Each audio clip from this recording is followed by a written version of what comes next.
Magandang araw at ito po ang ating panibagong update. Naku po, trending ngayon itong si Madam Lisa Aranita Marcos, ang ating First Lady. Kasama po itong si Pangulong Bongbong Marcos.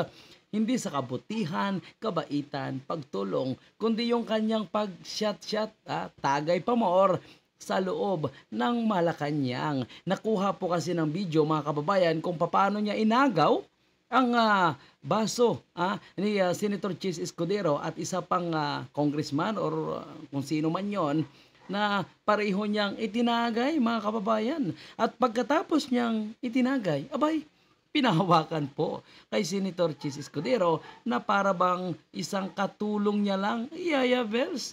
Nako po, tama ba itong pag-uugali ng isang First Lady? Mga kababayan, ito po at inyong paghusgahan. Iyo po. Ayan, habang nagmamarcha po sila, no? Call na call po itong si BBM at itong si Liza Marcos. Ngunit, pagbungad pa lang, tingnan nyo po ng maigi, mga kababayan po natin, nagipagkamusta po ito sa mga ilang opisyal at kinuha na nga po yung baso na hawak ni Senator Escudero.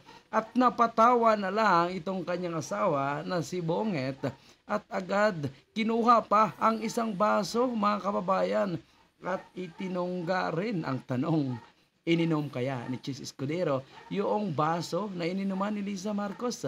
Ano kaya ang magiging reaksyon ni Heart Evangelista?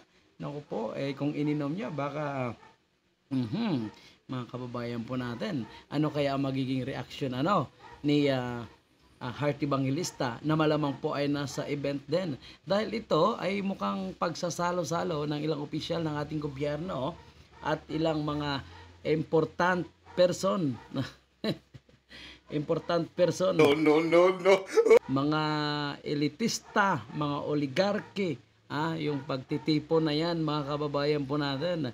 Pero yung pinakita po na pag-uugali ni Madam Lisa Marcos ay mukhang hindi naman ugali ng isang kagalang-galang, kundi isang ugali ng tambay lamang para sa akin, mga kababayan. Kayo po, ano po inyong komento patungkol sa kanyang pinakita?